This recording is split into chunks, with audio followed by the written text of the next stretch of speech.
cork, which is one of my favorite tricks, and I want to explain what it is, what it's not, how it works, and how to approach training it. So what cork ultimately is it's a looping that is spun as you pass over the glider and then transformed into a helicopter. And there's a couple common mistakes and common misconceptions people have about it. One is some people confuse it with a really big Misty to Heli, where they imagine, oh, you spiral to the right and then you spin the glider to the left, and it looks something like that. And the key difference between cork and Misty to Heli is in any kind of Misty flip, you're starting with the glider pitched behind you, and all the rotation is happening with the glider behind you. But in the cork, you are entering the spin with a roll motion in the glider. So you're passing around or over the glider rather than in front of it with the glider behind you. And this makes it a lot more technically complicated because of the setup into the looping controls a lot of how the trick works. The second common misconception is people imagine that you're having a lot of spin motion and rotation as you're passing over the glider, almost like you're doing a helicopter inverted. And that's actually more like a Mac twist. So the Mac twist, sometimes when people do really big, powerful ones, they're getting a ton of rotation while they're inverted. But in the cork, that's not the case. You're actually spinning a little less than 180 degrees, somewhere between 120, 145 is a pretty common amount. And you'll see that in this clip here. So I'm pointed this direction, and then note where the nose ends up as I come down back under the glider. So I was facing that direction right. Now I'm under the glider, and you can see here, I haven't even made quite 180 degrees of spin before I come under the glider and connect into helicopter. So I'll show you a couple other views of what it looks like just from different angles so you get an idea of what you're going for. So there's the setup to the looping, there's the spin, and now I'm connecting into helicopter. And one last view just to get an idea of what you're trying to achieve. So again, starting with the looping, then going into the spin and straight in. So I mentioned that the looping is really important, and this can sound strange to people because looping on its own is a very technically simple trick. You can get it just by spiraling to one side, then making a wing over like turn to the other, and it's not super complicated. So a lot of people don't spend much time on looping, which means when they're going for this trick, they may have some deficiencies to work on, or they may not understand fully all the mechanics, which are important because the type of looping you take into the trick is going to greatly dictate what kind of cork you get and how it works, and that's going to affect the timing and the brake pressure and the amount of brake that you're going to have to use. So if you aren't good at making repeatable looping entries, it's going to be really hard to learn this trick because it's always going to be different when you're going for the spin, the connection. So there's a few things that goes into a consistent looping. The first, obviously, is how much energy you take into the spiral. I like to take a full 360 or so. You don't need to necessarily go nose down, but you want to have enough energy that you can safely loop the glider. The other two really important variables are the angles, both roll-wise. You can see here the glider is rolled off to my right in preparation for a looping to the left. And then so that's one angle to think about. And the other angle, of course, is the position of your body pitch-wise as you initiate the looping. Both of those angles are going to contribute to how high you can go in the looping. The roll motion is going to contribute because there's going to be more time and angle to make up as you initiate the looping, which is going to end up making your body pitch further into the entry of the inversion. And then, of course, the pitching itself also starts you later. And being later, just like in a wing over, or just like in a looping, has the effect of making your body pass in an arc more over the glider, whereas pulling a looping early makes you go more around the glider. So looking from the outside, if you do a less than perfect looping, you notice that I don't actually pass all the way over the glider. I'm going a little bit around it. My body's not directly over the glider, which is kind of the way you want to learn this trick in the beginning. So you can see this one, I go a little bit higher than that last one, and I'll show you the differences of how you get those effects.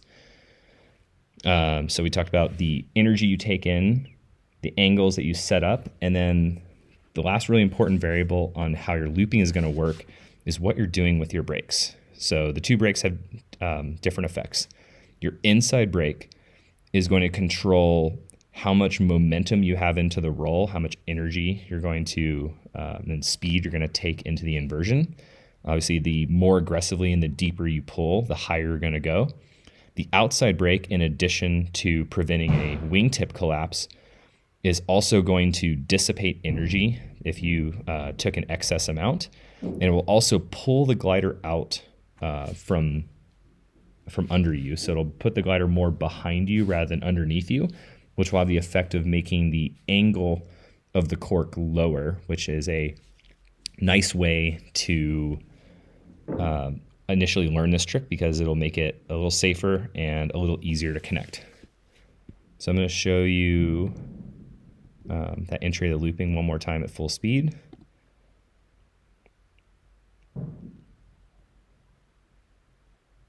There's the looping, and then there's the spin, the connection. And then now let's break it down into slow motion so we can talk about what's going on with the spinning component. So we set up our looping here, and I start the inversion. And one important detail on the spin is that I'm initially going to start with mostly neutral weight shift. I don't want to have too extreme of weight shift too early because it will make it difficult to spin the glider. I'm going to start the looping, and then I'm coming into contact with both brakes, the inside to start my inversion, the outside to modulate the energy. And then I'm actually going for the spin earlier than people think. I'm not waiting to be over the glider. I'm already starting to initiate the spin around the time my body is passing over the horizon. And when I'm going for the spin, I'm starting to go for extreme inside weight shift, and I'm progressively pulling the inside brake, trying to find the spin point without blasting through it. I'm also progressively adding the outside brake because in addition to controlling the energy, what the outside brake does is it helps keep the glider pressurized so you don't lose those wingtips, and it helps the glider stay as a unit. The third really important detail about this outside brake is when I do find the spin point, I don't want the glider to spin too much because if it over rotates, I'll tend to take collapses on both wingtips, which will make it difficult to have a nice, beautiful connection. So I'm using both brakes in conjunction to delicately enter the spin. And once I do hit the spin, similar to Misty Heli or Misty Flip in general, I'm going to release that inside brake back to the heli point and wait to add the brakes until I'm falling under the glider to stop the chute and connect it like Misty Heli. So let's see that whole sequence in slow motion. So I start the looping, I start to progressively add brake, I increase my weight shift, I go for the spin, I hit the spin point, I come up to the heli point, I come back down to prevent the glider from overshooting me, and then I release the outside brake and transfer my weight shift over to make the connection. So one more time, doing that just a little bit slower. So we initiate the looping, my body passes over the horizon, I add my weight shift to the inside, I start to progressively find the spin point, I locate it, I come off that brake, I use just as much outside brake as I have to avoid or at least mitigate an outside collapse. I actually have just a small one there.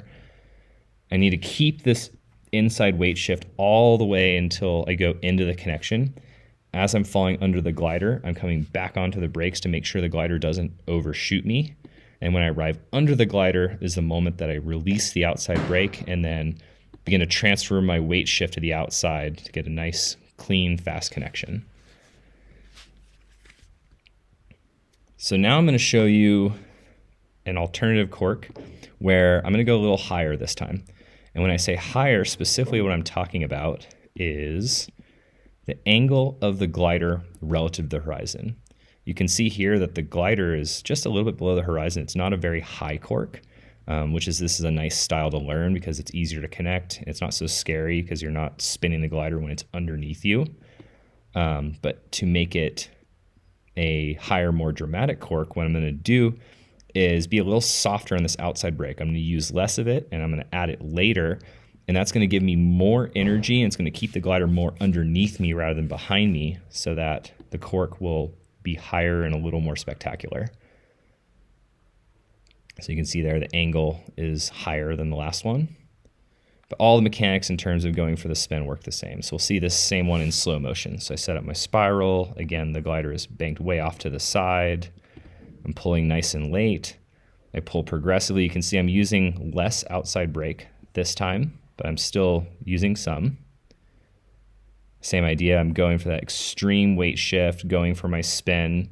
I can also make the cork higher by spinning a little bit later, but I want to be careful not to spin too late, because if you wait too long, it makes it more difficult to connect into heli, and it's actually the technique you would use to do cork reverse.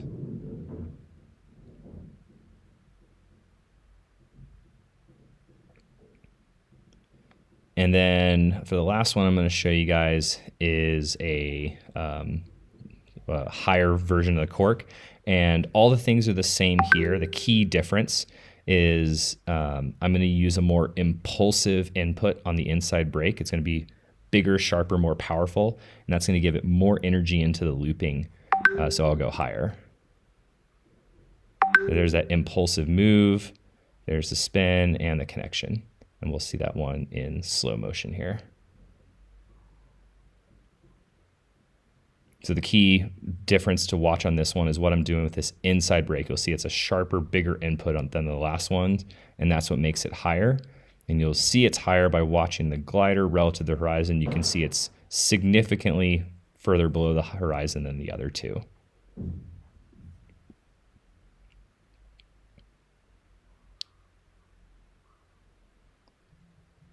All right, so a couple things to be careful of with this trick. So obviously, all the same rules of looping apply. If you're way too late or you don't have enough energy, you can take big collapses. You can even fall into the lines or the glider if you really mess it up. So be careful about being too greedy with setting up those angles. In the beginning, you don't need to have it too far off to the side, and you don't need to be too far off the bottom.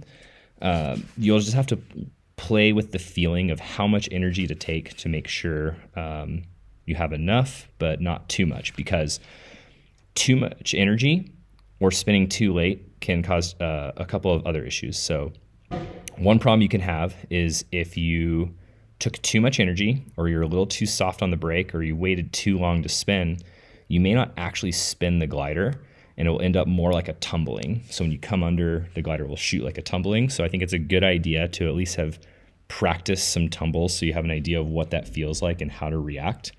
It can end up quite a bit like a booster. So you need to be ready that if you don't spin it and tumble, you need to be ready to catch the surge so that it doesn't shoot super hard and go way out in front of you.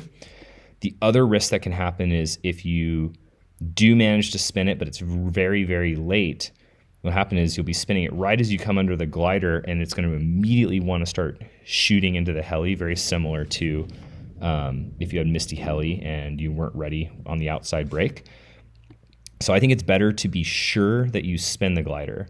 And the way to be sure is not have too much energy, and to make sure you go for the spin a little earlier. You're not being greedy and waiting really late. You can start to spin it, even before you pass over the horizon.